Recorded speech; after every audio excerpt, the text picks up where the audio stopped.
जय हिंद दोस्तों, आज के क्लास में आप सभी का स्वागत है। जैसा कि हम लोग यूपी टेट 2026 के बारे में एक फतह बैच हम लोगों ने स्टार्ट किया था, जिसमें हम लोग 2 लेक्चर ले चुके हैं। एक इंट्रोडक्शन का लिया, दूसरा हमने डे 1 45 डेज़ का टोटल हम लोग बनाए हैं। डे 1 समाप्त हो चुका है, आज डे 2 है, डे 2 का नंबर है। ठीक है, तो डे 2 को शुरू करने से पहले जो डे 1 में मैंने कम्युनिटी पे कुछ क्वेश्चन दिए थे आपको हल करने के लिए, पता नहीं आपने हल किया कि नहीं किया। ठीक है, उसमें से जो प्रीवियस ईयर क्वेश्चन है उसको हम लोग पहले हल करते हैं, इसके बाद हम लोग डे 2 के टॉपिक स्टार्ट करते हैं। और डे 2 का टॉपिक आज क्या है? विभाज्यता का नियम और शेषफल प्रमेय, इससे संबंधित टॉपिक है जो कि बहुत ही महत्वपूर्ण है। ठीक है, तो आइए हम लोग बिना लौंग लपेट के समय बर्बाद किए सीधे चलते हैं क्वेश्चन पे, प्रीवियस ईयर क्वेश्चन पे। तो लिखा है मैंने डे 1 पर दिए गए PYQ का हल, प्रीवियस ईयर क्वेश्चन का हल। ठीक है, पहला क्वेश्चन है कि संख्या 214.56 में 5 के स्थानीय मान और 6 के जाति मान का गुणनफल क्या होगा। मैंने ऑप्शन नहीं दिया है, क्या करेंगे ऑप्शन, सीधे हल करिए ना, सीधे हल करके उत्तर लाइए। ऑप्शन से क्या मतलब है कि नहीं? कोई ज़रूरी नहीं है ऑप्शन की, आप सीधे कंसेप्ट जानिए, हल करिए। तो ये सब क्वेश्चन प्रीवियस ईयर क्वेश्चन है, PYQ है, प्रीवियस यूपी टेट में आए हैं सब क्वेश्चन। ठीक है, तो ये कोई ऐसा क्वेश्चन नहीं है, ये प्रीवियस ईयर क्वेश्चन है। तो 214 संख्या 214.56 में 5 के स्थानीय मान और 6 के जाति मान। तो मैंने स्थानीय मान और जाति मान इन दोनों के बारे में मैं आपको बता चुका हूँ। तो आइए इसको निकालते हैं। जैसे 214.56 में कह रहा है 5 के स्थानीय मान, तो 5 यहाँ है, तो इसको हम लोग क्या लिख सकते हैं, इस संख्या को हम लोग क्या लिख सकते हैं, 2 भागों में तोड़कर 214 प्लस 0.56, ये तो हम लोग लिख सकते हैं 214 प्लस 0.56, यानी कि 214.5 जोड़ेंगे तो ये तो आपको आ ही रहा होगा कि दशमलव को कैसे जोड़ते हैं घटाते हैं। नहीं आएगा तो बताऊंगा आगे, मैं ये भी बता दूंगा आपको। ठीक है, तो 214 से तो कोई मतलब है नहीं, क्योंकि 6 का जाति मान पूछा जा रहा है, 6 का स्थान, अब 5 का स्थानीय मान पूछा जा रहा है, 5 और 6 दोनों का पूछा जा रहा है। समझ रहे हैं बात? 5 और 6, तो 5 का स्थानीय मान निकालिए। तो 5 किस स्थान पे, दशमलव के बाद किस हिस्से पे है? 5 के 10वें हिस्से पे है। तो यहाँ पे अगर लिखेंगे कि 0.56 में 5 का स्थानीय मान, 0.56 में 5 का स्थानीय मान, तो 5/10, यानी 5 का 10वां हिस्सा। देखिए दशमलव के बाद एक अंक है तो 1 0, अगर दशमलव के बाद 2 अंक रहता तो 2। जैसे 6 का अगर पूछा जाता स्थानीय मान तो 6/100 हो जाता। क्यों? क्योंकि 6 दूसरे दशमलव के बाद दूसरा अंक है, तो दूसरा अंक का मतलब 2 0 नीचे रहेगा। पहला अंक का मतलब 1 0, दशमलव के बाद यदि पहला अंक है तो बटा 1 0, दशमलव के बाद दूसरा अंक है तो बटा 2 0। ठीक, तो ये 0.56 में 5 का स्थानीय मान हो गया। ठीक, अब लेकिन पूछ रहा है कि 6 का जाति मान, तो 6 का जाति मान ये भी निकाल लेते हैं। 0.56 में 6 का जाति मान मतलब फेस वैल्यू। अब फेस वैल्यू मतलब जो है वही रहेगा, यानी कि 6। ठीक है, 6 का जाति मान 6 हो गया। लेकिन अब क्या कह रहा है? कह रहा है कि गुणनफल क्या होगा, मतलब दोनों को गुणा कर देना है, इसको और इसको। तो गुणा करिए, 5/10 गुणे 6, 5 दूनी 10, 2 तिहाई 6, आंसर 3 आएगा। ठीक है, समझ में आई बात? आगे बढ़ते हैं। संख्या इतना में 5 के स्थानीय तथा इसके अंकित मान। अच्छा हाँ, एक चीज मैं आपको बता दूं, जातीय मान या फेस वैल्यू या अंकित मान ये सब एक ही है। जाति मान कहो या अंकित मान कहो या फेस वैल्यू कहो, ये सारी चीज़ें एक ही हैं। ठीक है, तो ये अंकित मान देख के घबराना नहीं है, ये जाति मान ही पूछ रहा है या फेस वैल्यू पूछ रहा है। ठीक है, तो ये भी आसान हो गया कि इसमें 5 का स्थानीय मान, तो 5 किस स्थान पे, क्योंकि इसमें दशमलव है नहीं, तो सीधे सीधे निकालिए, इकाई, दहाई, सैकड़ा, हजार, यानी कि 5 का स्थानीय मान 5000। भाई हजारवें स्थान पे 5 के आगे 3 3, तो 5 का स्थानीय मान ये हो गया। स्थानीय मान का मतलब वो संख्या किस स्थान पे, जैसे इसमें पॉइंट के बाद ये 5 किस स्थान पे, 10वें पे है। पॉइंट के बाद चौथा हिस्सा, 10वां हिस्सा, समझ रहे हैं बात। तो ठीक इसी तरह से इसमें 5 कहाँ है, इकाई, दहाई, सैकड़ा, हजार, यानी कि 5 के बाद 3 शून्य, तो ये 5000 हो गया। अंकित मान का मतलब कि इसी 5 का अंकित मान माने जाति मान, तो जाति मान हो जाएगा 5 का जाति मान 5 ही होगा, या अंकित मान 5 ही होगा। स्थानीय मान 5000 है, लेकिन कह रहा है अंतर दोनों का, इन दोनों का अंतर यानी घटा दीजिए, तो इसमें से इतना घटाएंगे तो 4995 आंसर आएगा। ये चीज़ समझ में पता नहीं आ रही है कि नहीं आ रही है आपको? अगर इसमें कन्फ्यूजन है तो आप कुछ पूछिए, कमेंट करके पूछिए, एकदम शर्माइए मत, डरिए मत, मैं एकदम इसको पोस्टमार्टम कर दूंगा इसका, इस तरह से बताऊंगा आपको, ठीक है। अगला क्वेश्चन नंबर 3, 10 से 99 तक की संख्याओं में कुल कितने अंक प्रयोग होते हैं, ये ध्यान देना है। अंक माने डिजिट इंग्लिश में कहते हैं, और अंक कुल कितने होते हैं, 10, 0 से लेके 9 तक। तो ये पूछ रहा है कि अंक कितने प्रयोग होते हैं, अंक, संख्या नहीं, नंबर नहीं, अंक। तो इसका मतलब है जैसे 10 में कुल कितने अंक हैं, तो एक तो 1 है और एक 0 है, तो 1 प्लस है यानी कि 2 अंक है, 1 और 0 2 अंक है। 325 में कुल कितने अंक हैं, 1 2 3 3 अंक हैं। 4005 में कुल कितने अंक हैं, 1 2 3 4 अंक हैं, ठीक है। तो समझ में आया ना कि अंक कैसे, संख्या में अंक कैसे पता चलता है, ये चीज़ क्लियर हो गया। तो यही चीज़ पूछ रहा है कि 10 से 99 तक, यानी कि 10 11 12 13 14 15 ... 99 तक लिखेंगे, तो जैसे लिखते हैं कि 10 11 12 13 और ये 99 तक, ठीक। तो पूछ रहा है कि 10 से 99 तक की संख्याओं में कुल कितने अंक हैं, तो 10 में कितने अंक हैं, 2, 11 में भी 1 2, 12 में भी 2, 13 में भी 2, 14 में भी 2, 15 में भी 2, 16 में भी 2, ऐसे डॉट 99, मतलब 10 से लेकर 99 तक सभी संख्याओं में 2 2 अंक हैं।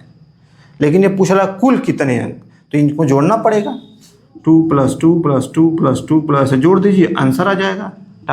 लेकिन अब पूरा लिखना पड़ेगा आपको ना, 14 15 16 17 18 कितनी संख्याएं हैं। अगर आपको ये पता चल जाए कि 10 से लेकर 99 तक कितनी संख्याएं हैं, तो उसी में 2 से गुणा कर देंगे तो ये निकल जाएगा। क्योंकि एक संख्या में, जैसे 10 एक संख्या है, तो एक संख्या में 2 अंक है, हर एक संख्या में। देखिए 10 में भी 2, 11 में भी 2, 12 में भी 2, 13 में भी 2 अंक है। तो 10 से लेकर 99 तक में प्रत्येक संख्या में 2 अंक हैं, 10 से लेकर 99 तक में प्रत्येक संख्या में। तो यदि कुल संख्या हम लोग पता चल जाए तो 2 से गुणा कर देंगे तो टोटल अंक निकल जाएगा। बात समझ में आई कि नहीं समझ में आई? यदि सारा संख्या हम लोग निकालेंगे 10 से 99 तक कुल कितनी संख्याएं हैं, तो फिर उसमें हम लोग 2 से यदि गुणा, क्योंकि प्रत्येक संख्या में 2 अंक हैं, देखिए तो 2 से गुणा करें तो आंसर हो जाएगा। तो हम लोग संख्याएं निकालेंगे 10 से 99 तक कुल कितनी संख्याएं हैं। तो अगर मैं कहूँ आपसे कि 3 से लेके 8 तक कुल कितनी संख्याएं हैं, तो ऐसे गिनेंगे आप कि 3 है, 4 है, 5 है, 6 है, 7 है, 8 है, 1 2 3 4 5 6 संख्या है। कुल कितनी संख्या, 3 से 8 तक में कुल कितनी संख्या है, 6। 1 2 3 4 5 6, 3 से 8 तक 6 संख्या है कुल। तो अब ऐसे, अब 10 से लेकर 99 तक तो आप लिखेंगे नहीं, लिखने में समय लग जाएगा। 3 से 8 तक था, छोटा था, तो जल्दी जल्दी मैंने लिख के गिन लिया। लेकिन 10 से 99 तक लिखेंगे तो है नहीं, समय लगेगा, टाइम बर्बाद होगी। चूँकि एग्जाम में समय ही कम होता है, तो टाइम बर्बाद करने की कोई ज़रूरत नहीं है। मैं एक बताता हूँ ट्रिक, ठीक है। देखिए जो पहला दिया है, जो लास्ट दिया, उसी में से इसको घटा दीजिए। 8 में से 3 जाए 5, 5 आ गया। इस 5 में 1 जोड़ दीजिए, 6। 1 2 3 4 5 6, तो कुल 6 संख्या है। जोड़े क्यों हम? क्योंकि ये 3 घट गया था, 3 को हम लोग नहीं ले पाए थे। जब 8 में से 3 घटाए थे तो ये 3 निकल गया था बाहर, तो इसी 3 को लाने के लिए 5 में 1 जोड़ देंगे 6। तो यानी कि जो जहाँ से जहाँ तक का रहा है उसमें से उसमें घटाएंगे और 1 जोड़ देंगे तो संख्या निकल जाएगी, कुल टोटल नंबर संख्या।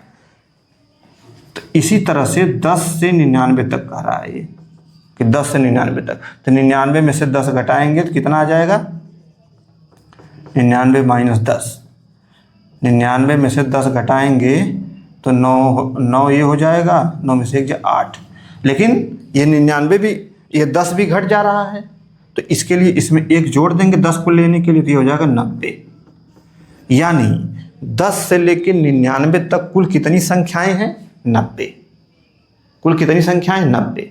लेकिन प्रत्येक संख्या में 2-2 अंक हैं, 2-2 डिजिट हैं प्रत्येक संख्या में, हर एक संख्या में 2। तो यदि एक संख्या में 2 अंक हैं तो 90 संख्या में कितने होंगे? 90 गुणे 2, 9 दूनी 18, 180 अंक। तो आंसर कितना हो जाएगा? 180। एक संख्या में 2 अंक, एक संख्या ये 10 है, 10 में 2 अंक, 1 2। तो 90 संख्या हम लोग अभी निकाले हैं कि 10 से 99 तक कुल 90 संख्या है, तो 90 गुणे 2 करें तो 180 अंक। तो 10 से 99 तक की संख्याओं में कुल 180 अंक प्रयोग होते हैं। अगला क्वेश्चन, निम्न में से कौन सा कथन गणित में अंकों के बारे में सत्य है? निम्न में से कौन सा कथन गणित में अंकों के बारे में सत्य है? अंक डिजिट पूछ रहा है। पहला, अंक कुल कितने होते हैं? 10 होते हैं, 0 से लेकर 9 तक। ठीक है, तो पहला कह रहा है ए, पूछ रहा है सत्य, अंक के बारे में सत्य कथन बताना। इसमें से पहला कथन, अंक अनंत होते हैं। अंक अनंत होते हैं? अंक 10 ही होते हैं 0 से लेकर 9 तक, तो पहला गलत। संख्या अनंत होती है, जो अंकों से मिलकर संख्या बनती है वो अनंत होती है, अंक तो केवल 10 ही होते हैं। अंकों की संख्या निश्चित 10 है, तो ये तो सही हो गया। अब तो ये सही हो गया तो फिर आगे देखने की जरूरत है नहीं, लेकिन आगे भी देख लीजिए क्योंकि क्वेश्चन और थोड़ा सा क्लियरिटी होगी। आंसर तो ये हो गया बी वाला, लेकिन तीसरा भी देख पढ़ते हैं। संख्याएं केवल एक अंक की ही हो सकती हैं। संख्याएं माने नंबर, तो क्या नंबर केवल एक अंक का हो सकता है? नहीं, नंबर 25 भी हो सकता है, नंबर 100 भी हो सकता है, 2 अंक का भी, 3 अंक को 1000 अंक है, तमाम हो सकता है। तो कोई ज़रूरी नहीं कि केवल एक अंक का हो। तो ये क्या हुआ? गलत हो गया। संख्याएं अगर एक कहता कि केवल हटा देता अगर इसमें से और ही हटा देता, कहता संख्याएं एक अंक की हो सकती हैं, तो संख्याएं एक अंक की हो सकती हैं, सही हो जाएगा ये। लेकिन केवल अगर प्रयोग कर दिया, केवल ही प्रयोग कर दिया तो गलत हो जाएगा। संख्याएं एक अंक की हो सकती हैं, कैसे? 9 भी संख्या है। संख्या और अंक के बारे में बता चुका हूँ आपको। अंक सिंबल है, प्रतीक है, संख्या क्वांटिटी बताती है। अंक भी क्वांटिटी बताते हैं, अंक प्रतीक भी होते हैं। तो अंक की 2 कंडीशन है, एक तो अंक सिंबल भी होने चाहिए और अंक क्वांटिटी को भी बतानी चाहिए। तो 9 क्वांटिटी भी बताता है, 9 सिंबल भी है। ठीक है, तो ये भी गलत हो जाएगा। शून्य कोई अंक नहीं है। शून्य अंक है? बताइए, शून्य अंक है? वैसे तो आप जानते ही हैं कि शून्य अंक है। ये तो क्योंकि यहाँ पे तो क्लियर हो गया कि सही ये है, तो ये तो गलत ही होगा। शून्य अंक है, क्यों है ये बताना पड़ेगा आपको। क्योंकि अंक होने की 2 कंडीशन है, एक तो अंक प्रतीक होता है, तो प्रतीक तो है ही शून्य। दूसरा उसकी क्वांटिटी होनी चाहिए, वो क्वांटिटी बताता है। शून्य क्वांटिटी बताता है, शून्य तो कोई क्वांटिटी नहीं बताता है। अब इसको देखिए, समझने वाली बात है। शून्य, यदि मैं कहूँ कि मेरे पास 5 सेब है और आप कहिए कि मेरे पास एक भी सेब नहीं है, आप कहिए, तो मेरे पास 5 सेब है तो क्लियर हो गया कि हाँ मेरे पास 5 सेब है, 5 है। लेकिन आपने कहा कि मेरे पास एक भी सेब नहीं है, इसका मतलब ये हुआ कि आपके पास सेबों की संख्या 0 है, माने आपके पास 0 सेब है। तो 0 सेब हैं, ये भी क्या कर रहा है? क्वांटिटी निर्धारित कर दे रहा है, लेकिन 0 क्वांटिटी बता रहा है। ठीक है, तो जीरो भी क्वांटिटी निर्धारित करता है और सिंबल तो है ही, इसलिए शून्य भी अंक है। तो इसमें कौन सा सही हो गया? बी सही हो गया। ठीक, आइए इसको आगे बढ़ते हैं, कुछ क्वेश्चन अभी और है उनको भी हम देख लेते हैं, फिर हम लोग डे 2 स्टार्ट करते हैं। और आज का टॉपिक तो और मज़ेदार होने वाला है, इतना मज़ेदार कि आपको एकदम मतलब ऐसा नहीं लगेगा कि ये बोरिंग है, ये है, कुछ नहीं, एकदम बहुत मज़ेदार टॉपिक है। ठीक है, जैसे देखिए एक 5वां क्वेश्चन है कि अंक 0, 3, 5 से बनने वाली 3 अंकों की सबसे छोटी संख्या क्या होगी? और कोष्टक में मैं लिख दे रहा हूँ कि बिना पुनरावृत्ति किए, बिना पुनरावृत्ति किए। ये है क्वेश्चन कि 0, 3, 5 से बनने वाली 3 अंकों की सबसे छोटी संख्या क्या होगी, लेकिन किसी भी अंक की पुनरावृत्ति नहीं होनी चाहिए। ये है, तो 0, 3, 5 पर 3 अंक की संख्या बनानी है, तो ऐसे लिख दीजिए 0, 3, 5 बन गया। ये 3 अंक नहीं है, 3 अंकों की संख्या नहीं है, क्योंकि 0 जब लेफ्ट में चला जाता है संख्या के तो उसकी कोई वैल्यू, यानी कि 0, 35 क्या हो गया, 35 लिख दिए, यानी इसमें 2 अंकों की संख्या हो गई। कह रहा है कि 3 अंकों की सबसे छोटी संख्या, तो ये तो 100% है कि 0 सैकड़े के स्थान पे नहीं आएगा, इकाई दहाई सैकड़ा, सैकड़े के स्थान पे नहीं आएगा 0। ठीक है, अब हमको देखना है कि छोटी संख्या, सब 3 अंकों की छोटी संख्या, तो इन 0 को छोड़ दीजिए क्योंकि 0 सैकड़े पे आएगा नहीं। अब बचा 3 और 5, 3 और 5 में छोटा कौन है, क्योंकि छोटी संख्या निकालनी है, तो छोटा कौन है, 3 है, तो सैकड़े के स्थान पे 3 हो गया। अब बचा 0 और 5, क्योंकि 0 को सैकड़े के स्थान पे नहीं रखना है, तो 3 तो सैकड़े के स्थान पे हो गया। अब 0 और 5 बचा है, अब इकाई पे इसको रखें, दहाई पे रखें, ये क्लियर करना है। लेकिन ये पूछ रहा सबसे छोटी संख्या, तो सबसे छोटी संख्या के लिए अब क्या करेंगे, इन दोनों में छोटा क्या है, 0, तो 0 को दहाई पे कर देंगे, बचा 5 तो 5, तो सबसे 3 अंकों की सबसे अंक 0, 3, 5 से बनने वाली 3 अंकों की सबसे छोटी संख्या 305 होगी। देखिए इसमें बिना पुनरावृत्ति के है, कोई अंक, किसी अंक का रिपीटेशन नहीं है, कोई अंक रिपीट नहीं हुआ है। तो ये क्वेश्चन है, ये भी प्रीवियस ईयर में आया हुआ है। ठीक है, और एक क्वेश्चन और मैं लिखता हूँ, चलिए। संख्या 907 में प्रयुक्त अंकों की संख्या,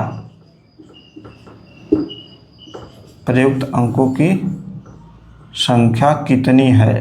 ये तो बहुत आसान सवाल, इसको तो आपको होना ही नहीं चाहिए।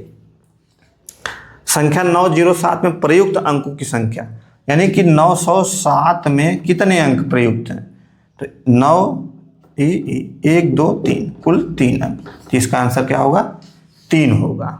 ठीक है, बस इसमें बहुत कठिन सवाल थोड़ी था। चलिए एक क्वेश्चन और लेते हैं, 7 नंबर। एक परिमेय संख्या है जिसका है 5/19, यह एक परिमेय संख्या, ठीक, 5/19। ठीक है,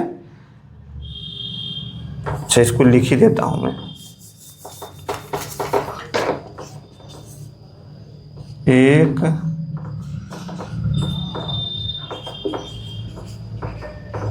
परिमेय संख्या 5/19 व इसके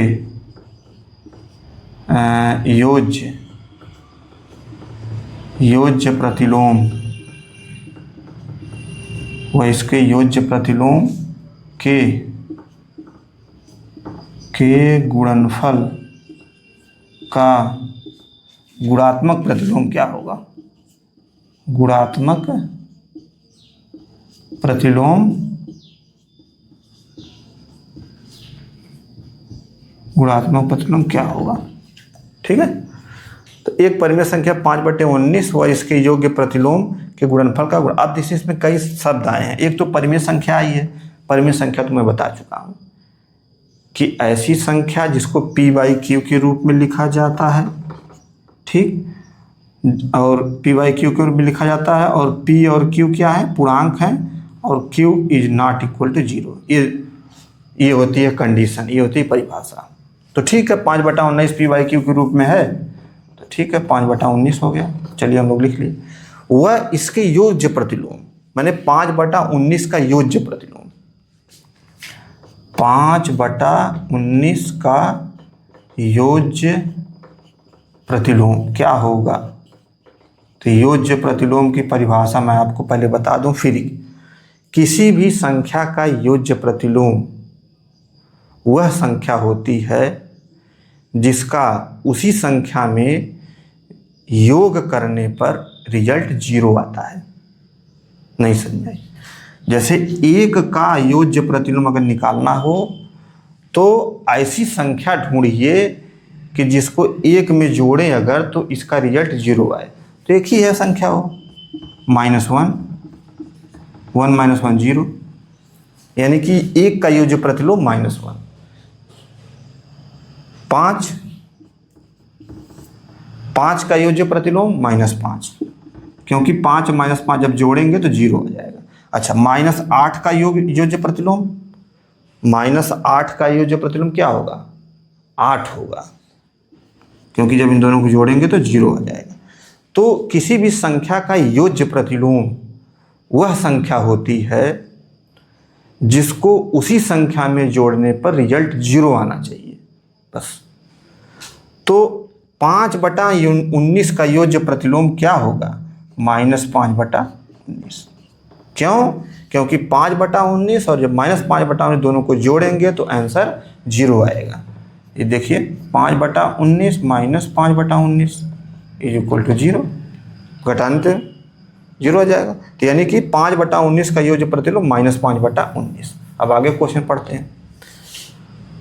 के गुणनफल का कह रहा है कि परिमेय संख्या इतना हुआ इसके योग्य प्रतिलोम, तो परिमेय संख्या ये हो गई, ठीक, ये हो गई परिमेय संख्या, और इसका योग्य प्रतिलोम ये, तो इसका और इसका के गुणनफल, माने इसका और इसका गुणनफल, यानी कि 5/19 गुणे -5/19, ये हो गया गुणनफल।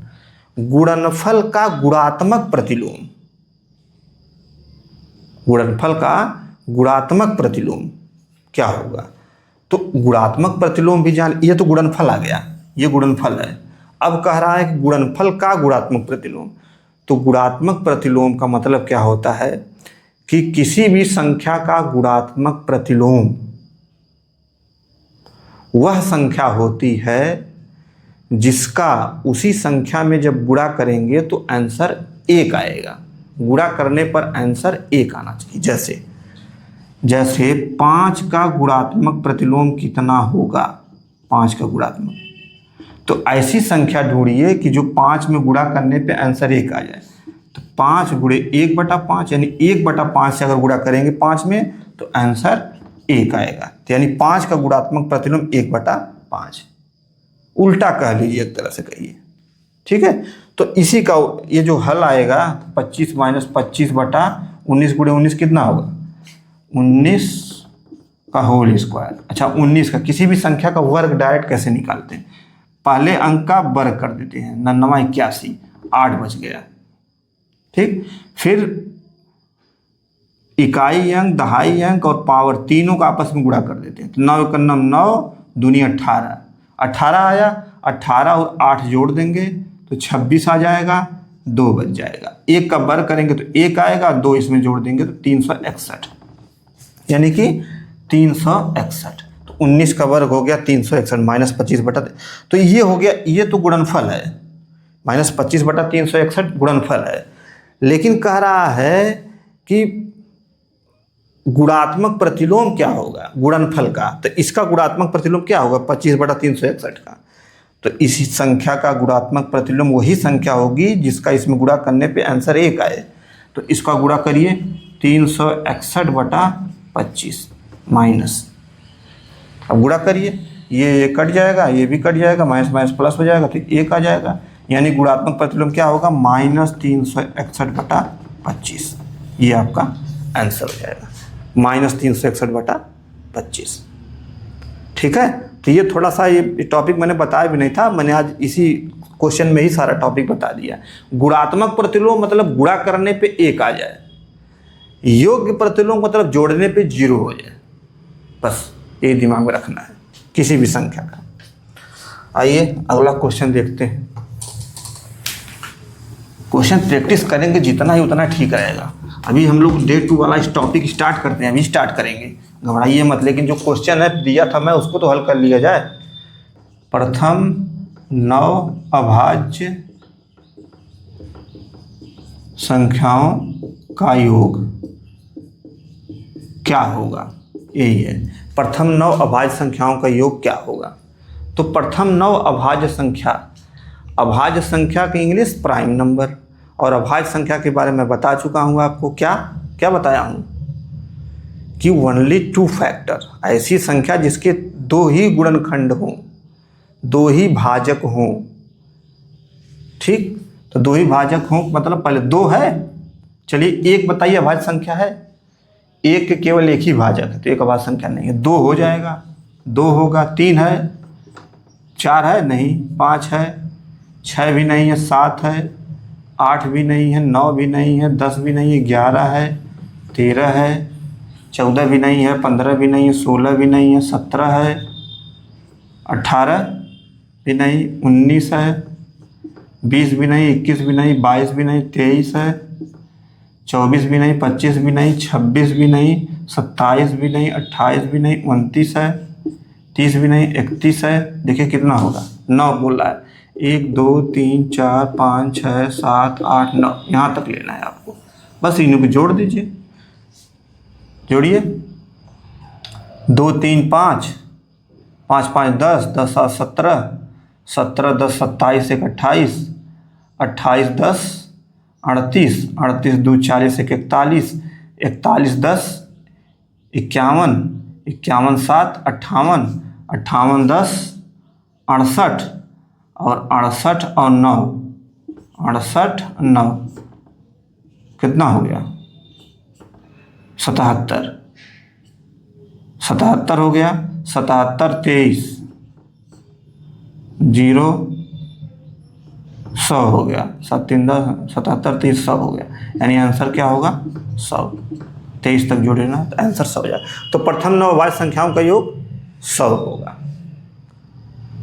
ठीक है, तो डिविजिबिलिटी रूल से पढ़ने से पहले एक छोटा सा मैं आपको ट्रिक बता देता हूं, जो कि पीछे क्लास में मैं नहीं बताया था, डे 1 पे मैंने नहीं बताया था। अभाज्य संख्याओं की संख्या ज्ञात करने के लिए कि 1 से लेकर 100 तक में कुल कितनी अभाज्य संख्या होती है।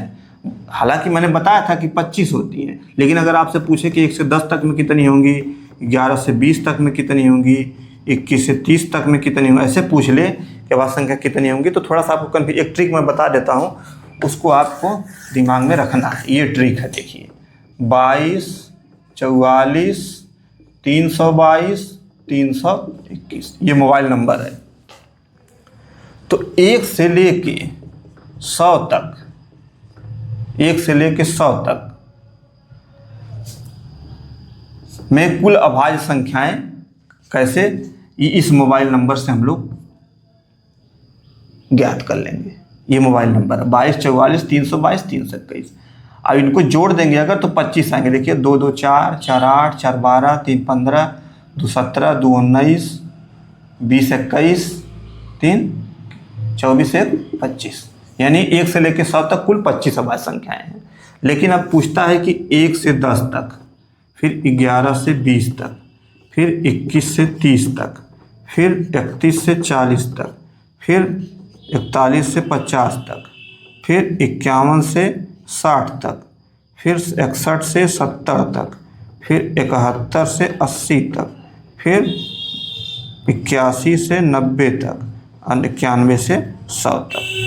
तो 1 से 10 तक ये 2, 11 से 20 तक ये हो जाएगा 2, 21 से 30 तक ये 4, फिर ये भी 4, देखिए 4, ऐसे लिखते जाइए।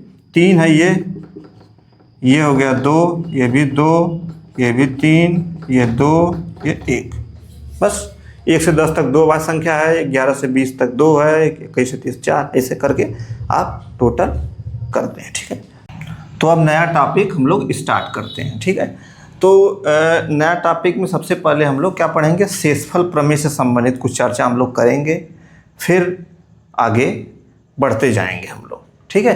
तो नया टॉपिक में हालांकि ये टॉपिक आप जानते भी हैं, लेकिन उसमें थोड़ा सा एनालिटिक करेंगे हम लोग, क्योंकि जानने के लिए तो आप जान रहे हैं, लेकिन उससे कैसे क्वेश्चन बनते हैं और कैसे हल करना, ये चीज़ बहुत ज़रूरी है, ठीक है। जैसे ये शेषफल प्रमेय से संबंधित टॉपिक है, ठीक। शेषफल प्रमेय से संबंधित रिमाइंडर थ्योरम, ठीक है। इंग्लिश में इसको रिमाइंडर थ्योरम लिख लीजिएगा, ठीक। तो ये है क्या, आप जानते होंगे इसको, ये बेसिक है, सबसे बेसिक है। ये चीज़ तो आपने सुना ही होगा कि जैसे ये 16 है और इसमें 3 से भाग देंगे तो 3 पचे 15, 1 भाग, तो ये आप जानते ही होंगे, बस इसी में कुछ करना नहीं है। ये 16 क्या है, ये क्या है, ये आपका भाज्य, ये आपका भाज्य है, ठीक। ये क्या है, भागफल, ठीक। ये क्या है, भाजक, ये क्या है, शेषफल। इतना तो आप जानते ही होंगे, ठीक। भाज्य को इंग्लिश में कहते हैं डिवीज़र, ठीक।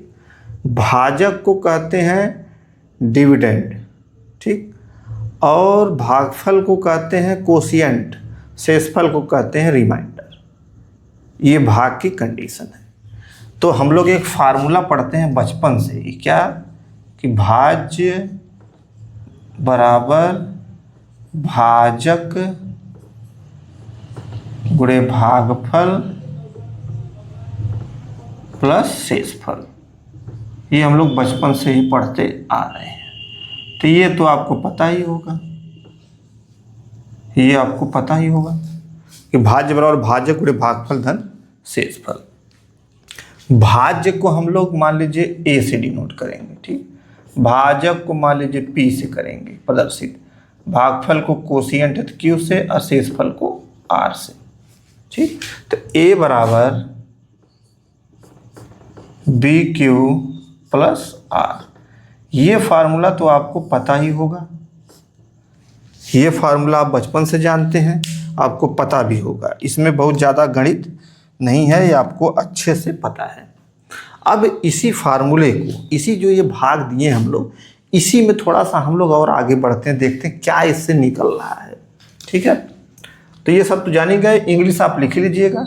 ये भाज्य है तो इसको डिवीज़र कहेंगे, इसको लिख लीजिए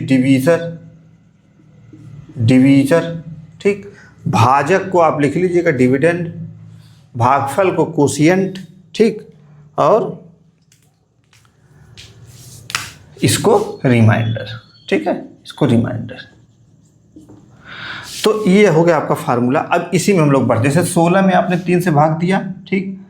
अब 17 में 3 से भाग दीजिए, 3 पचे 15, 3 छक्का 18 हो जाएगा, तो 2 हासिल बचा।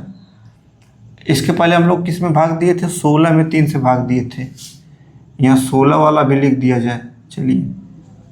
तो यहाँ कितना आया था, 5 15, यहाँ 1 हासिल आया था, 1 शेषफल आया था, 16 17। अब 18 कर लीजिए, 18 में 3 से भाग दीजिए, 3 छक 18, 0 आ गया। 19 कर लीजिए, 19 में 3 से भाग दीजिए, 3 छक 18, 1 आ गया। अब इसमें आप ध्यान देंगे तो जो शेषफल आ रहा है, 3 से भाग हम दे रहे हैं, तो जो शेषफल आ रहा है, आगे 1 2 संख्या में और दे लीजिए, 20 में दे लीजिए 3 से, 3 छक 18, 2 बचे, फिर 21 में दे लीजिए, 3 7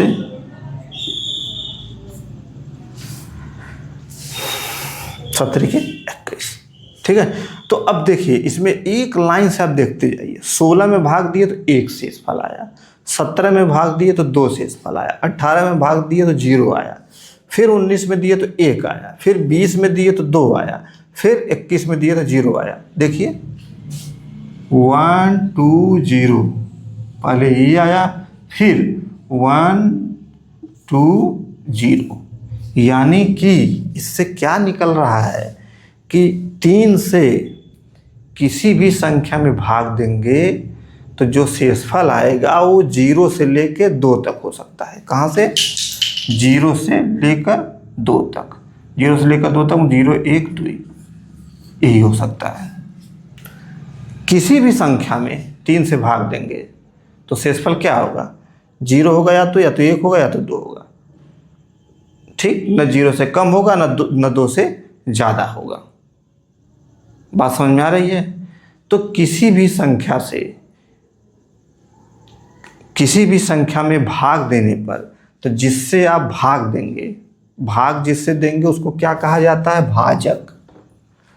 जिससे भाग देंगे शेषफल सदैव उससे 1 कम रहेगा ही रहेगा, मैक्सिमम। देखिए 3 से भाग दिए तो 2, अब 2 के आगे शेषफल कहीं नहीं आ रहा है। देखिए कहीं 3 शेषफल आ रहा है? कहीं नहीं। देख लीजिए, आप कुछ भी ले लीजिए, 3 से भाग दीजिए, 3 शेषफल कभी नहीं आएगा किसी भी संख्या में। देख लीजिए, ठीक है। तो मैक्सिमम शेषफल 2, मिनिमम शेषफल 0, 0 और 2। तो शेषफल क्या हो गया? मान लीजिए ये r है, ये शेषफल हो गया। तो 0 क्या है? 0 3 से क्या है? बड़ा है कि छोटा है? इस 3 से 0 बड़ा है, 3 बड़ा है और 0 छोटा है। तो यानी कि शेषफल या तो 0 के बराबर हो जाएगा या 0 से बड़ा होगा। ये शेषफल है, ये 0 है, तो 0 या तो 0 के बराबर होगा या 0 से बड़ा होगा, है ना? 1 2 ये हो गया। लेकिन अब शेषफल से जो भागफल आ रहा है उसकी क्या दशा है?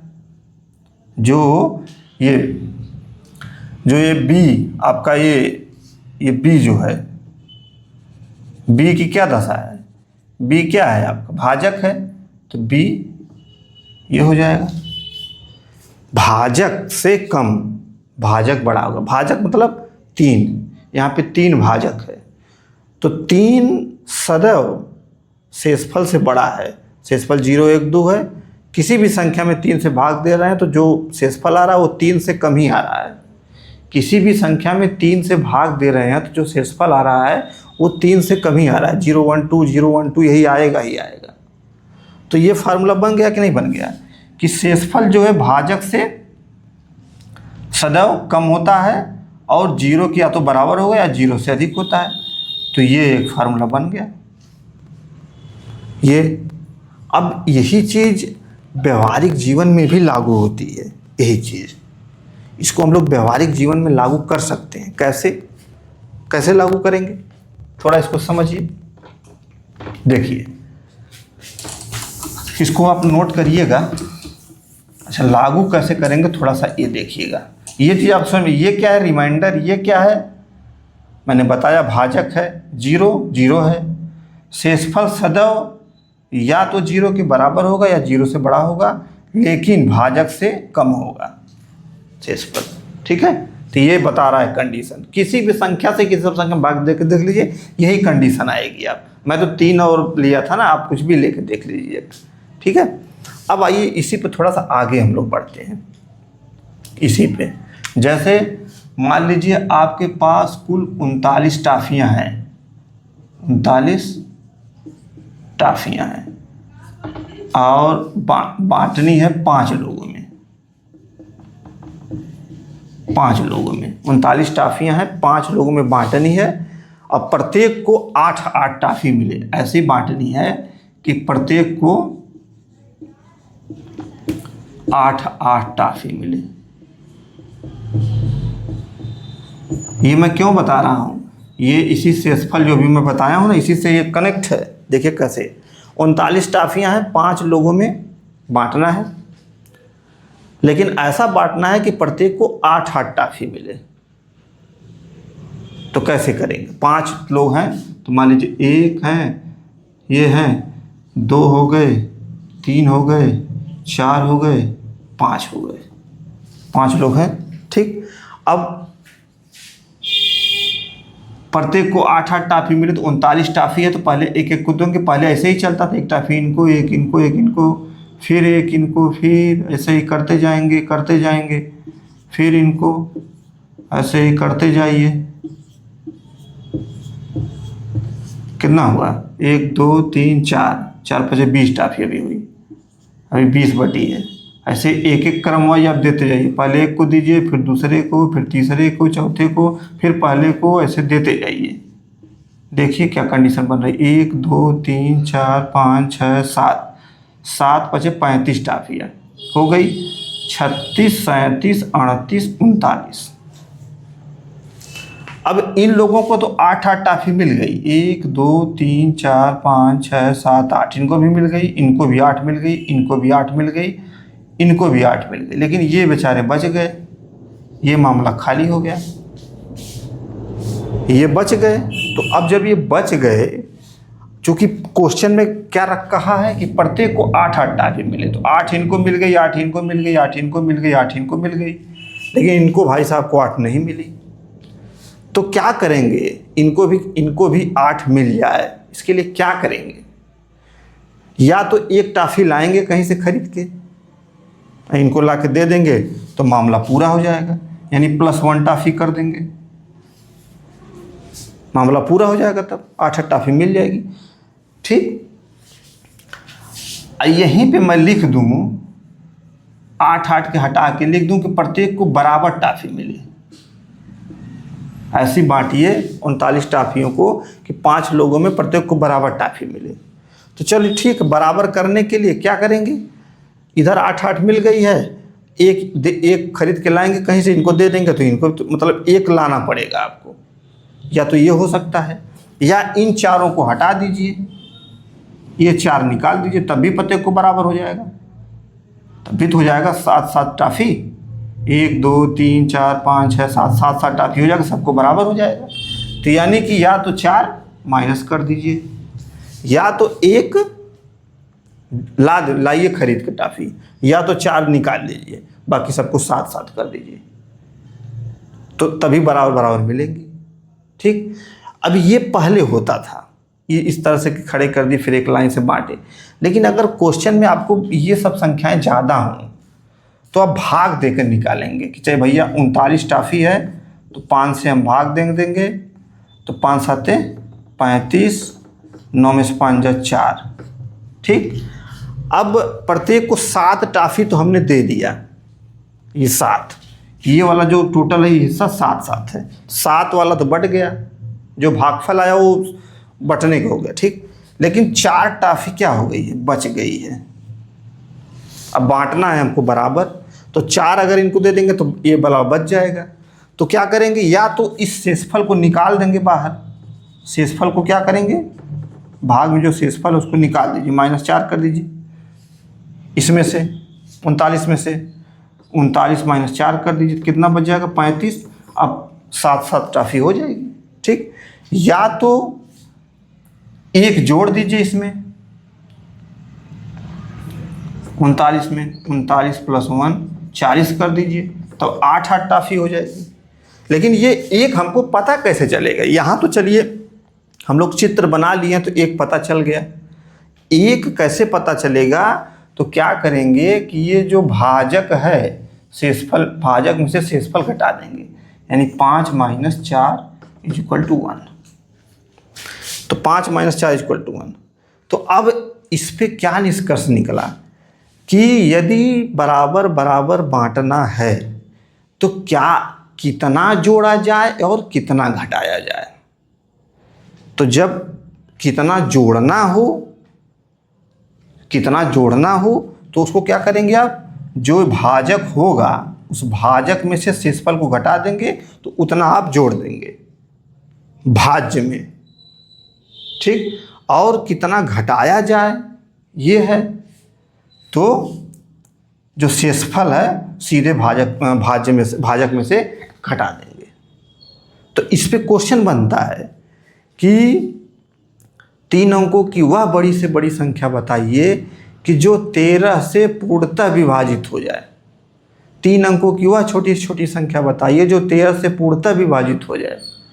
तो पूर्णतः विभाजित का मतलब यही है कि शेषफल शून्य आना चाहिए। यही नहीं हो रहा, पूर्णतः विभाजित हो जाए। तो अब 3 अंकों की सबसे बड़ी संख्या 999 है, 13 से भाग देंगे तो पूर्णतः विभाजित तो होगा नहीं। तो पूर्णतः विभाजित करने के लिए क्या है, वही कि कितना जोड़ा जाए कितना घटाया जाए। अब ये क्वेश्चन पे डिपेंड करेगा कि जोड़ना है कि घटाना है। ठीक है, तो आइए एक क्वेश्चन को हम लोग थोड़ा समझते हैं, एक क्वेश्चन को देखते हैं तो और क्लियर हो जाएगा कि क्या है ये।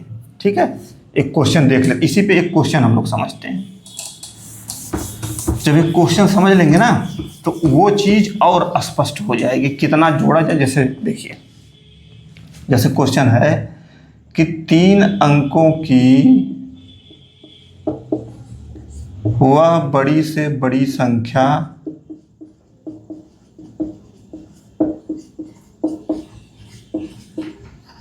बताइए जो 13 से पूर्णतः विभाजित हो जाए। बस यही क्वेश्चन है। तो इसको ऐसे भी कह सकते हैं कि वह बड़ी से बड़ी संख्या बता दीजिए कि जो 13 से पूर्णतः विभाजित हो जाए, ये भी है। तो क्या है, 3 अंकों की सबसे बड़ी संख्या बताइए क्या होती है। वीडियो पॉज करिए, सोचिए। 3 अंकों की सबसे बड़ी संख्या, 1 अंकों की सबसे बड़ी संख्या 9, 2 अंकों की सबसे बड़ी संख्या 99, 3 अंकों की सबसे बड़ी संख्या 999, 4 अंकों की सबसे बड़ी संख्या 9999। तो 3 अंकों की सबसे बड़ी संख्या 999।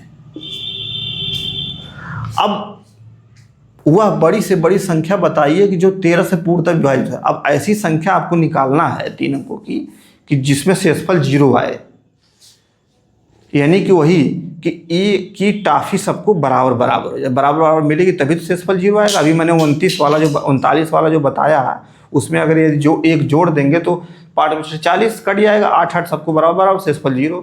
या तो 4 निकाल दे, 5 7 35 हो जाए। समझ रहे हैं बात। तो यही काम इसमें भी करना है, 13 से भाग देना है। 13 से भाग दीजिए, 13 7 91 कितना होगा, तो 9 में से 1 8, अब यहाँ हो गया 89। फिर 13 7 91 नहीं, 13 छक्का 78, 9 में से 8 या 1, 8 में से 7 1, 11। अब देखिए, अब या तो इस 11 को इसमें 999 में, अभी मैंने बताया ना कि या तो इस 11 को 999 में से घटा दीजिए, या तो 999 में कितना जोड़ दीजिए, 13 में से 11 घटा के, यानी 13 माइनस 11 जोड़ दीजिए। 13 में से 11 घटा के, यानी 2 जोड़ दीजिए, या तो 11 सीधे घटा दीजिए, यहाँ 2 मैं लिख देता हूँ सीधे सीधे घटा के, या 2 जोड़ दीजिए। ठीक, अब जोड़ना है कि घटाना है, यही क्लियर करना है। तो ये क्वेश्चन से पता चलेगा। पढ़िए क्वेश्चन को, 3 अंकों की वह बड़ी से बड़ी संख्या, तो संख्या कितने अंकों की होनी चाहिए, 3 अंकों की होनी चाहिए। अब यहाँ पे देखिए, यदि 2 इसमें जोड़ देंगे तो जब 2 जोड़ेंगे तो ये 3 अंक से बढ़ जाएगी संख्या, 1000 कुछ आएगा, जो भी आएगा तो 3 अंक से नहीं, ये 4 अंक की हो जाएगी। आपको चाहिए क्या, 3 अंकों की, यानी कि इसमें से घटाना ही है। तो 9 में से 1 जा 8, 9 में से 1 जा 8 और 9, तो 988 वह बड़ी से बड़ी संख्या है जो 13 से पूर्णतः विभाजित होती है। इसी प्रकार एक क्वेश्चन मैं आपको देता हूं कि 3 अंकों की वह छोटी से छोटी संख्या ज्ञात कीजिए जो 13 से पूर्णतः विभाजित हो। 3 अंकों की छोटी से छोटी संख्या ज्ञात कीजिए। ये आपके लिए सवाल है, हल करिए, नहीं आ रहा है आप कमेंट करके पूछिए। ठीक है, तो ये इतना चीज़ आपको क्लियर हो गई होगी। ये शेषफल प्रमेय से ऐसे ही आता है कि वह बड़ी से बड़ी संख्या बताइए जो 12 से पूर्णतः विभाजित हो जाए, वह छोटी छोटी संख्या जो 7 से पूर्ण, तो ये क्वेश्चन ऐसे ही आता है। तो ऐसे ही भाग दे के आप क्या घटाना है क्या जोड़ना है ये भी आपको क्लियर हो गया होगा। हालांकि ये क्वेश्चन से ही क्लियर होगा कि क्या क्वेश्चन में करना है। अब थोड़ा सा इसी में एक टॉपिक और छोटा सा है, इसी में उसको भी समझ लेते हैं। छोड़ेंगे हम लोग एक टॉपिक नहीं, क्योंकि हम लोगों को शिक्षक बनना ही बनना है, और शिक्षक बनने के लिए थोड़ी सी मेहनत तो करनी ही पड़ेगी आपको, ठीक है। जैसे एक मैं आपको एक क्वेश्चन और दे रहा हूँ, इसी में एक क्वेश्चन और दे रहा हूँ, थोड़ा सा उसको आप हल करिए फिर बताइए। जैसे किसी संख्या को 145 से भाग दिया जाए, 145 से भाग दिया जाए तो शेषफल 58 आता है, ठीक। फिर उसी संख्या को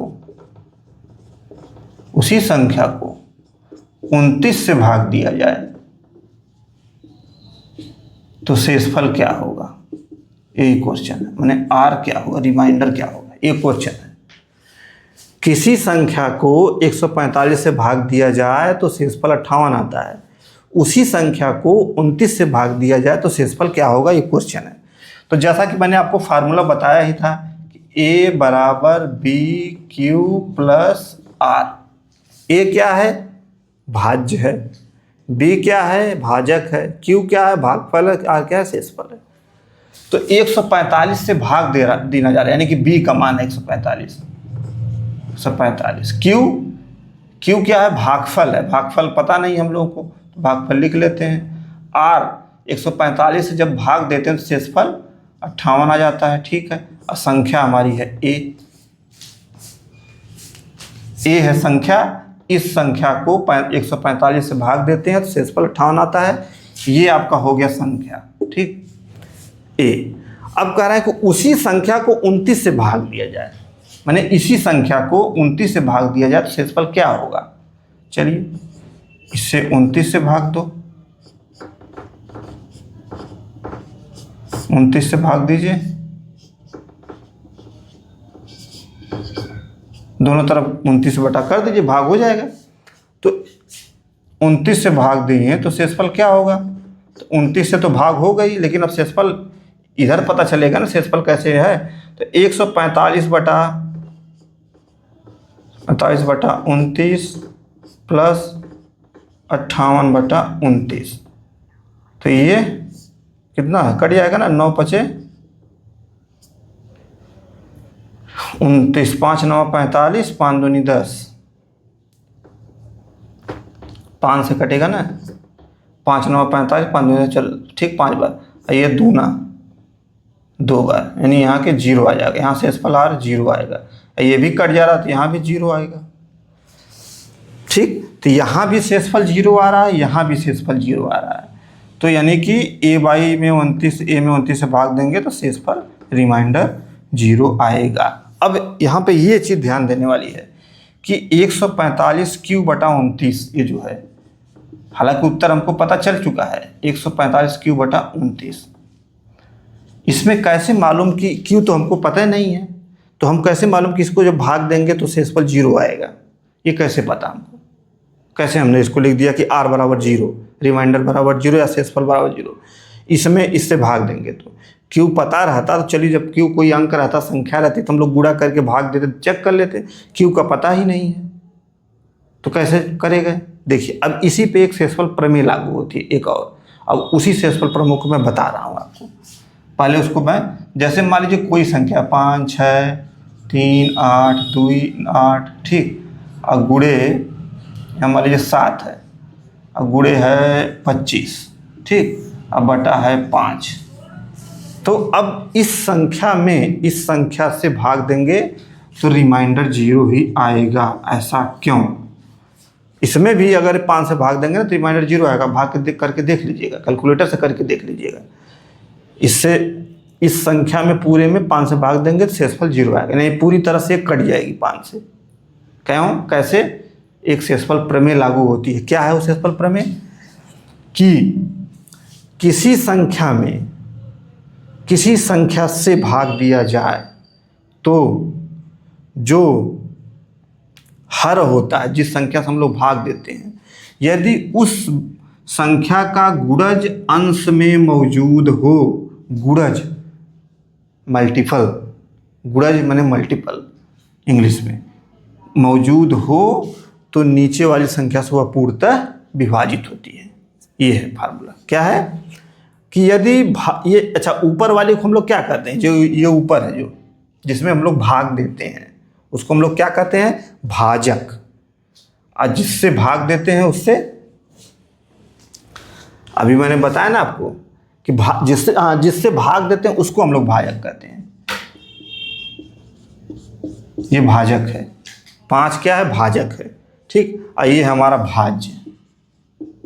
अब ऐसे पढ़िए इसको, भाजक से भाज्य। यदि भाजक का मल्टीपल भाज्य में मौजूद है, पूरा भाज्य है, भाजक का मल्टीपल या भाजक का गुणज भाज्य में मौजूद है तो भाज्य भाजक से पूर्णतः विभाजित होगा, यानी शेषफल 0 होगा। ये है रिमाइंडर थ्योरम एक।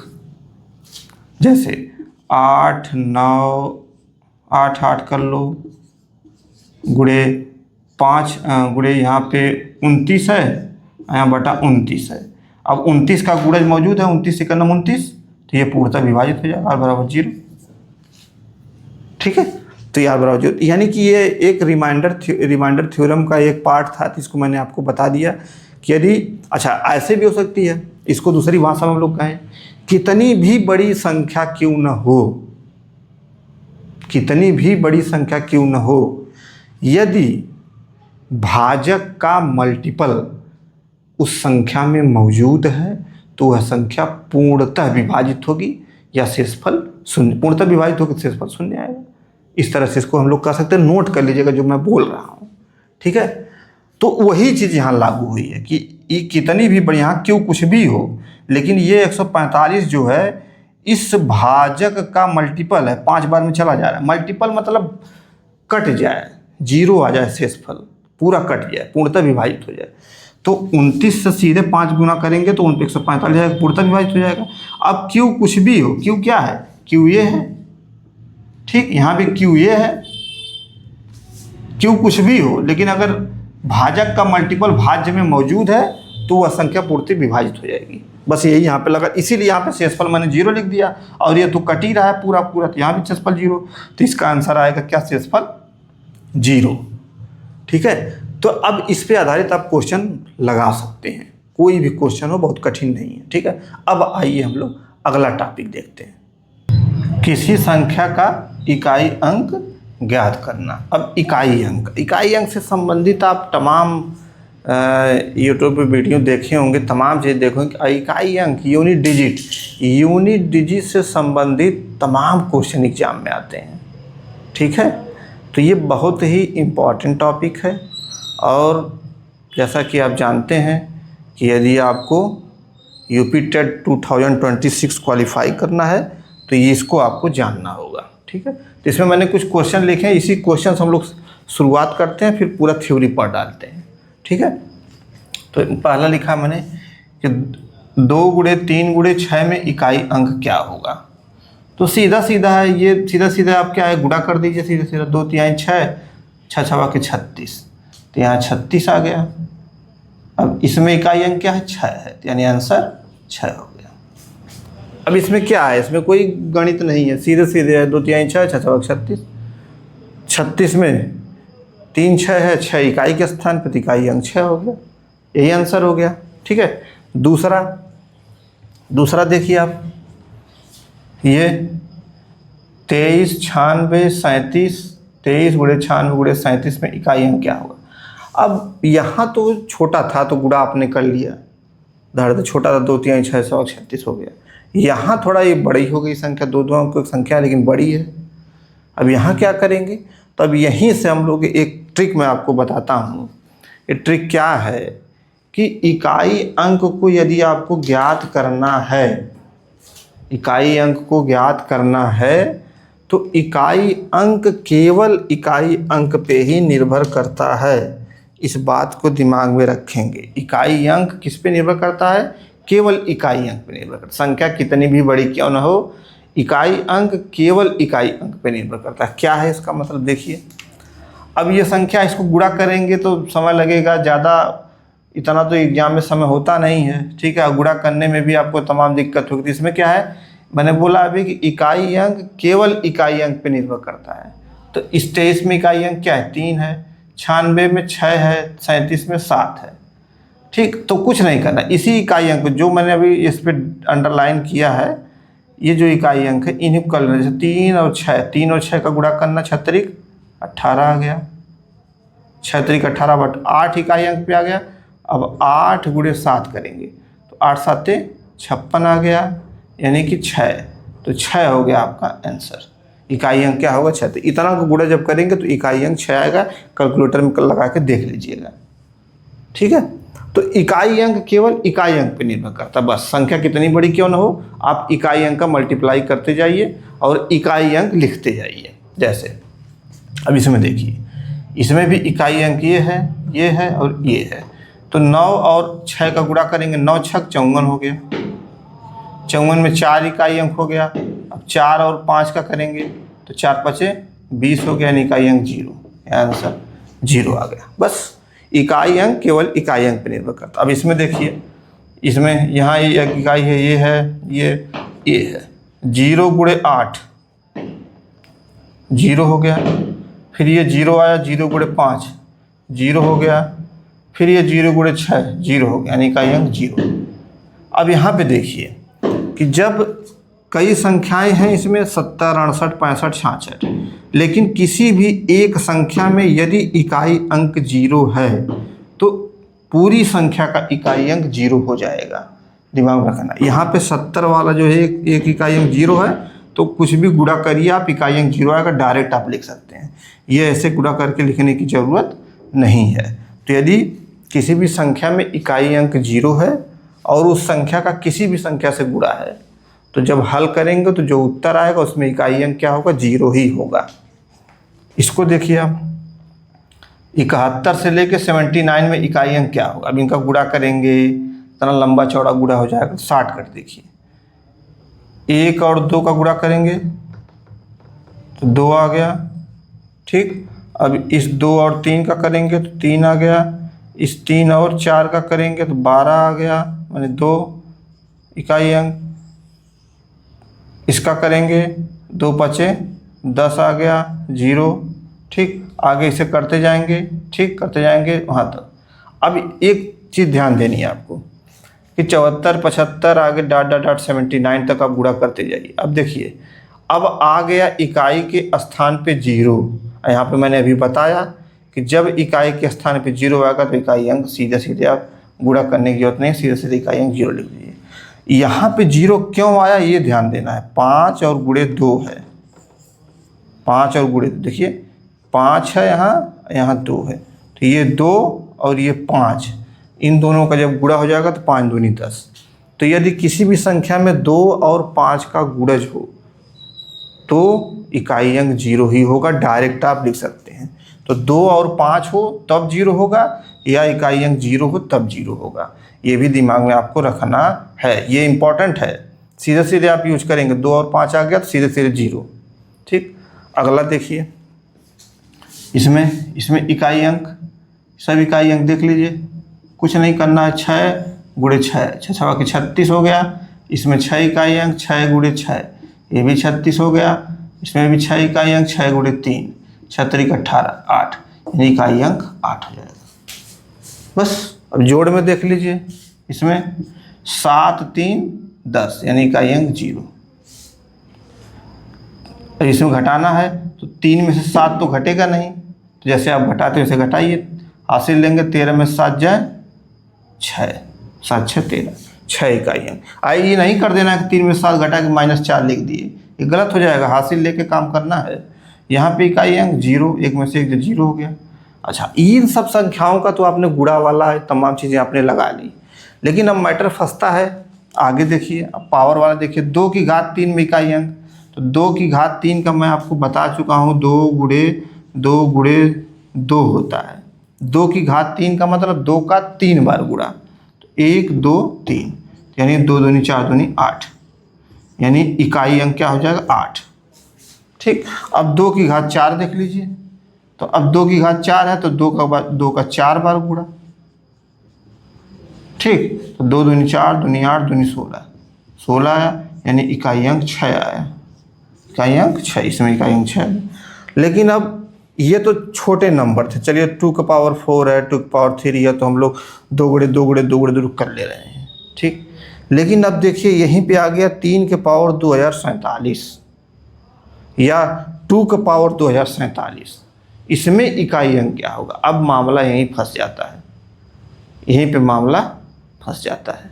अब यहीं से हमको देखना है कि क्यों ऐसा, इस पावर वाले को कैसे हम लोग हल करते हैं। तो अब आइए वो जो सूत्र है, जो थ्योरी है, उसको हम लोग समझ लेते हैं, फिर ये इकाई अंक से संबंधित चर्चा समाप्त हो जाएगी। तो इसको मैं मिटाता हूँ, आप इसको नोट कर लीजिएगा वीडियो पॉज करके। अब मैं लिखता हूँ। अब देखिए यहाँ पे जब पावर बढ़ जाता है, जब गुणा करने की कंडीशन नहीं रहती है कि गुणा कितना करें। अब यहाँ पे देखिए 3 का 2047 बार गुणा आप करेंगे तो करते ही रह जाएंगे, कभी पूरा ही नहीं होगा क्योंकि बहुत ज़्यादा है। समझ रहे हैं बात? तो मामला फंस जाता है। 3 की पावर 4 रहती तो चलिए 3 का 4 बार गुणा तो आप कर लेते, लेकिन अब 3 का पावर 3 का पावर 2047 है, यानी 3 का पावर 2047 गुणा, 3 का गुणा 2047 बार। लिखते जाइए, पूरा बोर्ड भर जाएगा, आगे 2 बोर्ड और लगाओ, से करते जाइए, कोई रिजल्ट निकालना मुश्किल हो जाएगा। तो इसी के लिए कुछ नियम बनाए गए, कुछ सूत्र बनाए गए, जिस पे आगे हम लोग इस पे आगे करेंगे। तो मैं आपसे पूछूं कि अंक कुल कितने होते हैं? अंक कुल कितने होते हैं? तो आपके दिमाग में आएगा कुल अंक 10 होते हैं, आएगा दिमाग में 10, ठीक। अब यहाँ पे क्या है? यहाँ पे अंक 3 है, यहाँ पे ये भी 3 है, ठीक। ये नहीं, ये 3047 है, ये 3 है, ठीक। तो अंक, अब अंक पे ही चर्चा करते हैं कि 1 से लेके 9 तक में क्या स्थिति बनती है पावर में। देखिए 0 है, 1 है, 2 है, 3 है, 4 है, 5, 6, 7, 8, 9, यही है 10 अंक, ठीक। अब क्या करेंगे? अब पहली कंडीशन मैं बताता हूँ, ये 10 अंकों में से पहली कंडीशन, इसमें से ऐसा कौन कौन सा ऐसा अंक है जिसका कितनों पावर कर दीजिए, जो रिजल्ट आए वो वही अंक ही आता है। आप इस पर गुणा करके चेक कर लीजिए। चलिए गुणा करते हैं। 0 को करिए, 0 गुणे 0 गुणे 0 गुणे 0 यानी बराबर 0, यानी कि 0 का कितनों बार गुणा करिए, इकाई अंक, रिजल्ट में जो इकाई अंक आएगा वो 0 ही आएगा। तो यानी कि 0 की कितनों पावर कर दीजिए, 0 की होल पावर, एनी एक्सपोनेंट या एनी पावर, एनी माने कुछ भी, कोई घात, यहाँ कोई घात हिंदी में लिख देता हूँ, कोई घात। 0 की पावर कोई घात है तो उसका इकाई अंक 0 आएगा। 1 की भी दशा वही है, देख लीजिए 1 गुणे 1 गुणे 1 गुणे 1 करते जाइए, एक ही रिजल्ट आएगा, इकाई अंक भी एक ही है। तो 1 की पावर भी कोई घात,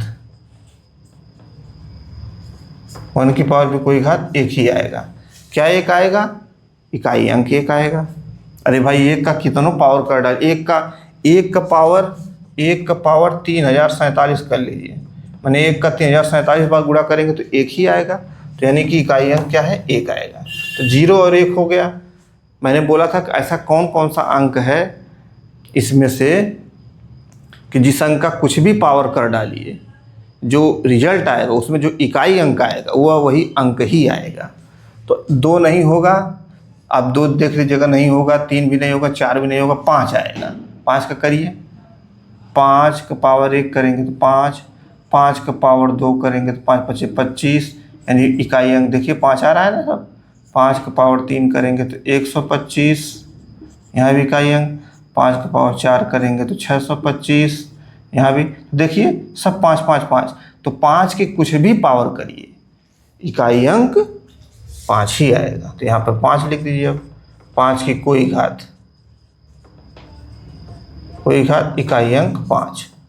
बात समझ में आ रही है। इसी तरह 6 का देख लीजिए, 6 की पावर 1 6, 6 की पावर 2 36, 6 की पावर 3 216, इसमें भी 6, इसमें भी 6, इसमें भी 6, 6 की पावर 4 कितना होगा 6 6 36, 6 का 9 6 6 3 9, 6 दूनी 1296, यहाँ इसमें भी 6, देखिए 6 6 6 6, यानी 6 की पावर भी कुछ भी हो, कोई अंक हो, 6 की पावर कोई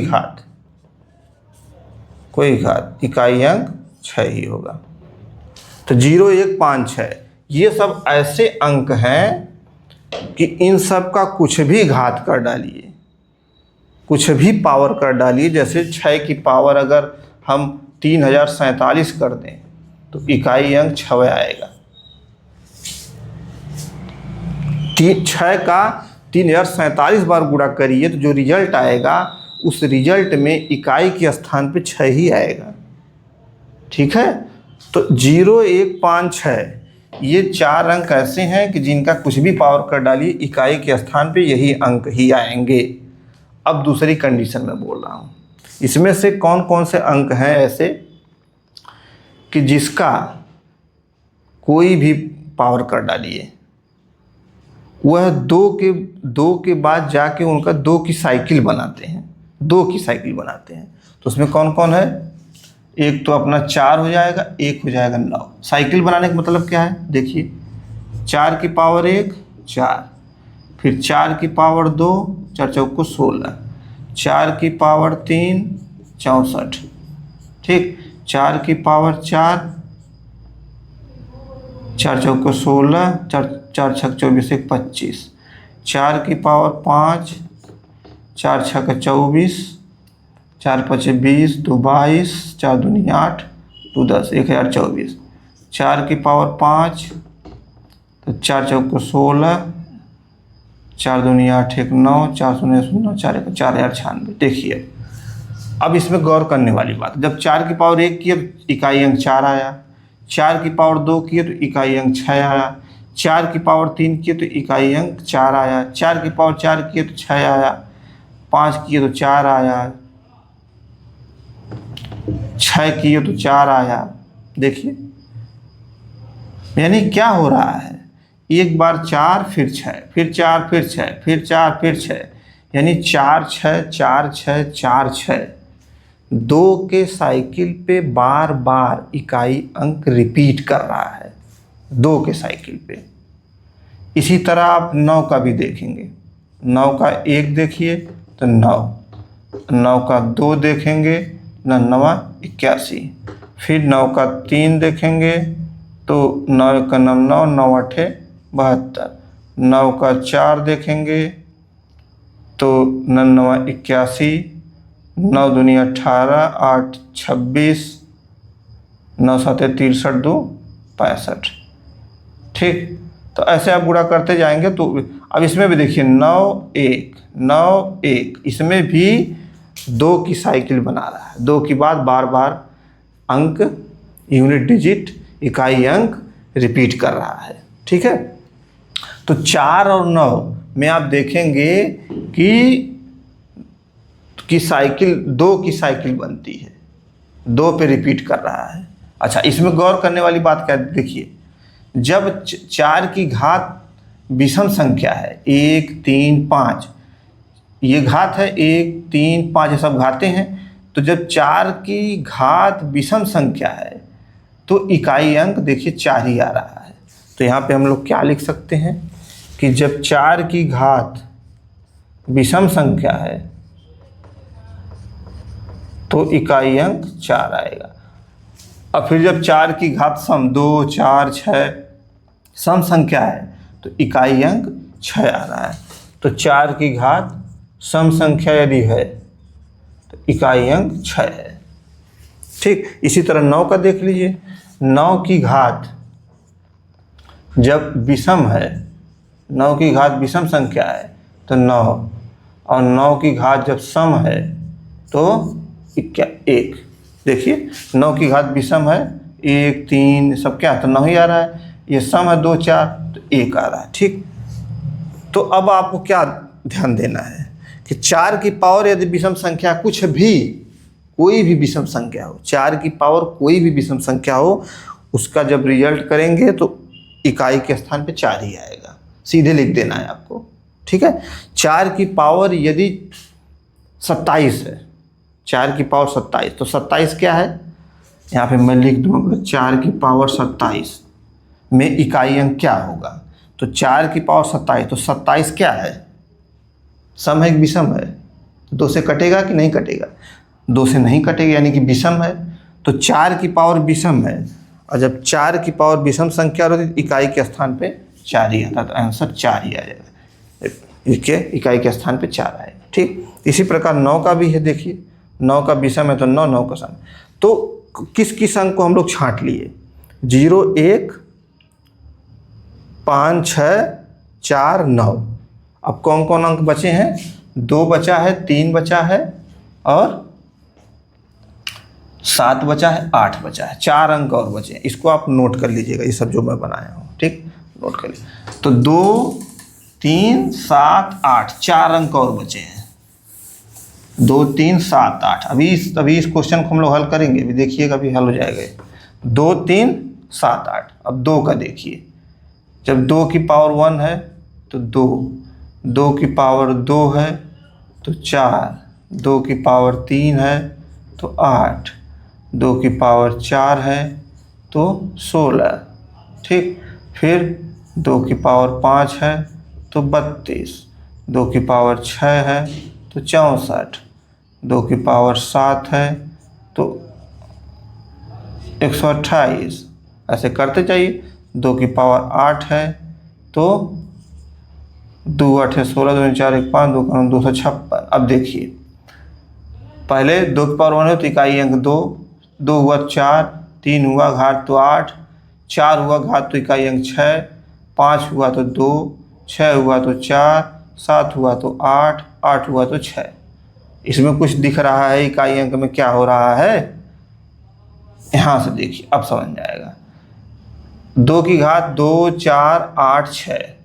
इसके बाद फिर देखिए 2, 4, 8, 6, और इसके आगे फिर जो 2 की घात 9 करेंगे ना तो फिर 2 इकाई अंक के स्थान पे आएगा। तो देखिए कितने पे रिपीट, 4 की साइकिल बना रहा है, 4 के बाद साइकिल, हर 4 पे साइकिल।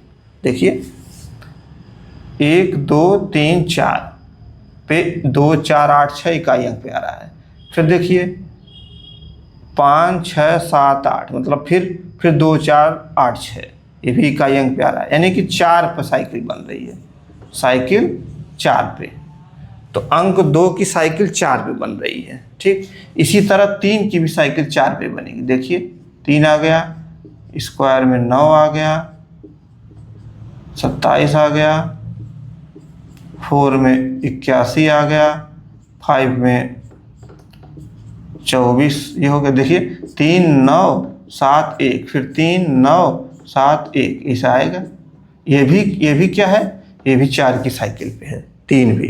इसी तरह आप 7 का देखेंगे, 7 का देखिए, 7 की क्या कंडीशन है, 7 की भी कंडीशन वही है।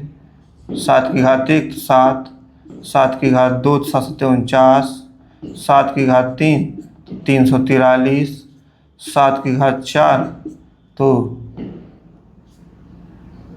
70, 7 की घात 5 तो 7, 7 की घात 6 तो 9। देखिए 7, 9, 3, 1 इकाई अंक लिखा हूँ मैं। फिर देखिए 7, 9, 3 आएगा कि 1 आएगा, गुणा करेंगे तो 7 में ये भी 4 पे रिपीट कर। इसी तरह 8 का भी है, 8 का भी जब आप गुणा करेंगे तो 8 का जब 1 करेंगे तो 8, 8 का 2 करेंगे तो 8 64, 8 का 3 करेंगे तो 64 बटे 512, 8 का 4 करेंगे तो 6 आ जाएगा इकाई अंक, 8 का 5 करेंगे तो 8 आ जाएगा इकाई अंक, 8 का 6 करेंगे तो 4 आ जाएगा इकाई अंक। ये देखिए 8 4 2 6, 8 4 2 6, देखिए ये भी 4 पे क्या कर रहा है, रिपीट कर रहा है। तो 2 3 7 8 ये सब 4 4 अंक पे साइकिलिंग इसकी चल रही है, ठीक। तो जब जिस अंक की साइकिलिंग 4 पे है, जिस अंक की साइकिलिंग, बस इन्हीं को ध्यान देना है। बाकी तो आप सीधे सीधे कुछ भी घात हो ऐसे ही आपको दिमाग भी 9 का पावर विषम हो, कुछ भी हो, विषम हो दिया तो 9 लिख देंगे, सम हो तो 1 लिख देंगे बस। तो ये सब जो अंक हैं इन सब में कोई दिक्कत नहीं है। आपको ध्यान देना है 2 3 7 8 वाला, 2 3 7 8 वाला। इसमें क्या ध्यान देना है, क्योंकि ये 4 की साइकिल पे है। तो यदि देखिए 3 है ना, 3 के पावर 2047, आइए इसको हल करें, देखिए अभी कैसे हल होगा। अब आपको क्लियर होगा, अब थोड़ा सा ज़्यादा क्लियर होगा आपको। देखिए 3 का पावर 2047 है ना, 3 है यानी कि 4 पे इसकी साइकिल बनेगी।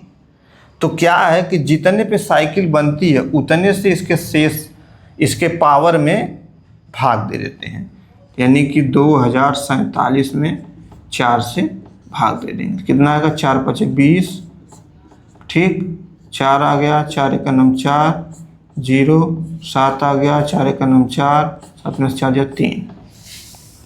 देखिए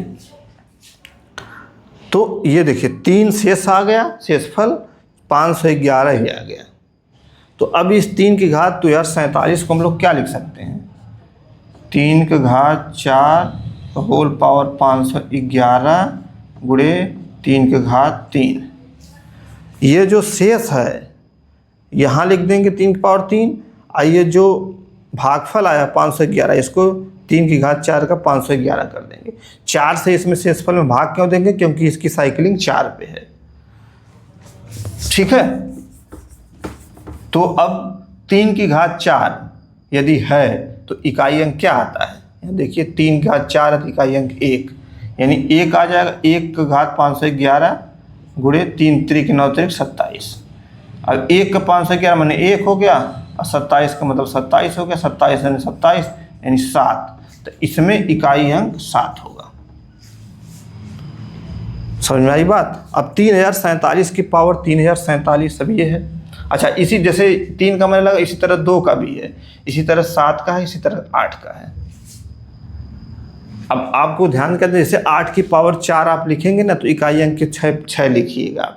8 की पावर 4 का पावर कुछ जो भी ये भाग देने पे आएगा वो लिखेंगे तो इकाई अंक के स्थान पे 6 लिखेंगे, और 7 की पावर 4 रहेगा तो इकाई के स्थान पे 1 लिखेंगे। इस क्वेश्चन को देखा जाए 3047 वाला, ये क्वेश्चन जो है अच्छा क्वेश्चन है। इसमें थोड़ा सा और एक ट्रिक है, 3047 की पावर 3047, इसमें इकाई अंक क्या होगा, एक क्वेश्चन है। तो मैंने बोला कि इकाई अंक केवल इकाई अंक पर निर्भर करता है। तो 3047 में इकाई अंक क्या है, 7 है, तो 7 लिख लीजिए। पावर में 2 अंक, अंतिम 2 अंक देखते हैं, 7 का पावर 47 हो जाएगा, बाकी छोड़ देंगे। पावर में अंतिम 2 अंक लिखेंगे और इसमें इकाई अंक लिख दें, क्योंकि इकाई अंक पर निर्भर करता है। अब इसी को हल कर लेंगे। 7 का पावर 47, चूँकि 7 की 4 पे साइकिल बनती है, 2 3 7 8 यही 4 अंक हैं जिनकी 4 पे साइकिलिंग। चौथे नंबर के बाद फिर रिपीट करते हैं, वो क्या रिपीट करते हैं, इकाई अंक। तो 4 से किस में, तब भाग देंगे 47 में। चलिए भाग दीजिए 4 से, 4 1 9 4, 0 7, 4 1 9 4, 3, ये 11 आ गया। तो यहाँ पे 7 का पावर 4 का होल पावर 11 लिख देंगे। यहाँ 3 आया तो यानी 7 का पावर 3 लिख देंगे। 11 चौक 44, 3 47 हो जाएगा, ठीक है। अब देखिए 7 की पावर 4, 7 की पावर 4 में इकाई अंक क्या था, पूरा करके देखिए। 7 की पावर 1 में 7, 7 की पावर 2 में 49, 7 की पावर 3 में 3 आ जाएगा, और 7 का पावर 4 में 1 आ जाएगा, यानी 7 की पावर 4 में 1 इकाई अंक। तो यहाँ पे 1 का पावर 11 गुणे 7 49 7 343, यानी इकाई अंक गुणा करेंगे तो 343 आ जाएगा, यानी इकाई अंक 3 आएगा। तो 3047 की पावर 3047 में इकाई अंक 3 आएगा। तो ऐसे ही तमाम क्वेश्चन हैं। क्वेश्चन को हम लोग कल हल करते हैं इसके बारे में। अब आज इतना ही रहने देते हैं क्योंकि लेक्चर हो गया है बड़ा, और जो थोड़ा बहुत टॉपिक नंबर सिस्टम का बचा है वो कल क्वेश्चन भी इस बेस पे हम लोग हल करेंगे, और जो टॉपिक बचे हैं उसको भी पढ़ेंगे, फिर उस पर क्वेश्चन हम लोग हल करें। टॉपिक वही है, विभाज्यता बचा है, विभाज्यता का नियम बच गया है, कुछ सेशफल पर में थोड़ा बहुत और है वो बचा है, ठीक है। आपको एक दो टॉपिक और है। कल हम सारा नंबर सिस्टम कल हम लोग ख़त्म करेंगे, क्वेश्चन भी सॉल्व करेंगे कल, ठीक है। तब तक के लिए आप क्या करिए, इस पे आधारित अंक पे आधारित क्वेश्चन को आप कहीं से लेके आप अपना हल कर सकते हैं, ठीक है। तब तक के लिए आप हल करिए और आगे के क्लास में मतलब अगले, आज डे 2 था, डे 3 में हम लोग नंबर सिस्टम समाप्त करने वाले हैं और क्वेश्चन भी सारा हम लोग प्रीवियस ईयर सब कुछ हल करने वाले हैं, कुछ छोड़ेंगे नहीं हम लोग, ठीक है। तो मिलते हैं आपसे अगले लेक्चर में। Thank you.